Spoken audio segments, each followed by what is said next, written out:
ദിലീപ് നായകനെ എത്തിയ Prince and family 17ാം ദിനത്തിലെത്തിയിരിക്കുകയാണ്. ഈ ഒരു ഞായറാഴ്ചയും സിനിമയ്ക്ക് മികച്ച രീതിയിലുള്ള കളക്ഷനായി മുന്നോട്ട് പോകാൻ കഴിയുന്നു. ഇന്ന് 313ഓളം ഷോകൾ മോർണിംഗിൽ തന്നെ ട്രാക്ക് ചെയ്യപ്പെട്ടപ്പോൾ 12,000-ഓളം ടിക്കറ്റുകളാണ് വിറ്റുപോയിരിക്കുന്നത്. ട്രാക്കേഴ്സ് പുറത്തുവിടുന്ന കണക്കുകൾ പ്രകാരം 20 ലക്ഷം രൂപയാണ് സിനിമയ്ക്ക് മോർണിംഗ് സെക്ഷനിൽ വന്നിരിക്കുന്നത്. അതായത് 17% ഒക്യുപ്പൻസി. ഇന്നലെ ശനിയാഴ്ചയും മികച്ച രീതിയിലുള്ള ഒരു കളക്ഷൻ തന്നെ സിനിമയ്ക്കുണ്ടായി. 344ഓളം ഷോകൾ ട്രാക്ക് ചെയ്തപ്പോൾ 25,000-ഓളം ടിക്കറ്റുകൾ വിറ്റുപോയി.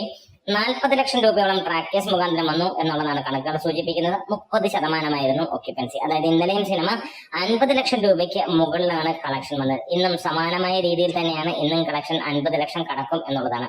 കഴിഞ്ഞ 13 ദിവസം കൊണ്ട് സിനിമ കേരള ബോക്സ് ഓഫീസിൽ നിന്ന് നേടിയത് 16 ദിവസം കൊണ്ട് കേരള ബോക്സ് ഓഫീസിൽ നിന്ന് നേടിയത് നമുക്ക് കാണാൻ കഴിയുന്നു 13 കോടിക്ക് മുകളിലാണ് എന്നുള്ളതാണ്. അതായത് സിനിമ ഇന്നത്തോടെ 14 കോടിയിലേക്ക് എത്തും എന്നുള്ളത് തന്നെയാണ് പ്രതീക്ഷിക്കുന്നത്. വേൾഡ് വൈഡ് ആയിട്ട് സിനിമ 20 കോടിയും കടന്ന് മുന്നോട്ട് പോവുകയാണ്.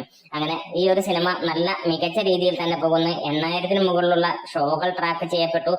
7 ലക്ഷത്തിന് മുകളിലുള്ള ടിക്കറ്റുകൾ വിറ്റുപോയി എന്ന് പറയുന്നു. കേരള ബോക്സ് ഓഫീസിൽ സിനിമ ഒരു വിജയമാകുമെന്നുള്ള പ്രതീക്ഷയിൽ തന്നെ മുന്നോട്ട് പോയിക്കൊണ്ടിരിക്കുകയാണ്. എന്തായാലും ഏറെ കാലത്തിന് ശേഷം ദിലീപിന്റെ ഒരു മനോഹര ചിത്രം വരുമ്പോൾ അത് ജനങ്ങൾ ഏറ്റെടുക്കുന്നതാണ് നമുക്ക് കാണാൻ കഴിയുന്നത്.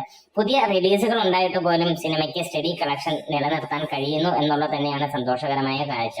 അത് മാത്രമല്ല, പെരും മഴയത്തും ജനങ്ങൾ ടിക്കറ്റ് എടുത്ത് കയറുന്നു എന്നുള്ളതാണ് മറ്റൊരു സന്തോഷകരമായ എടുത്തു പറയേണ്ട കാര്യവും കൂടെ നമുക്കുള്ളത്.